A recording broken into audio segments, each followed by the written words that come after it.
ဆက်ရှောင်းမှာဇွန်ဘီကျက်သူတွေအတွက်ဇကားကောင်းအတစ်တကားထွက်ထားပါတယ်အဲဇကားလေးကိုကျွန်တော်ပြောပြပါမယ်ဇကားလေးရဲ့ပုံစံရတော့ကွာသူကစစ်တပ်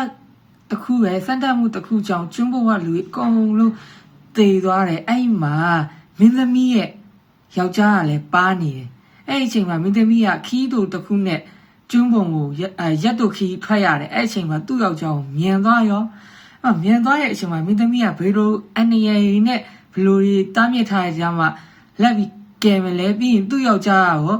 တည်သွားရက်နဲ့မြင်ပြီးတော့လက်ကဲရလားရှင်နေရက်နဲ့မြင်သွားပြီးလက်ကဲရလားဆိုတာကိုဒီစကားမှာတွေ့ရမှာပါအဲ့တော့ဒီစကားလေးကိုကြည့်ချင်တယ်ဆိုရင်ကျွန်တော်ဒီဗီဒီယိုရဲ့ comment မှာ link မှာကျွန်တော်ချပေးထားပါမှာအဲ့တော့ဒီ link လေးကိုနှိပ်ပြီးတော့ Telegram မှာတွားကြည့်ကြပါစကားကအရင်လဲကောင်းပါတယ်ဟိုရာကကြက်သူတွေအတွက်2026မှာကြည့်တဲ့စကားတကားထဲမှာပါပါတယ်အဲ့တော့အားလုံးကြည့်လိုက်တော့လေ let's go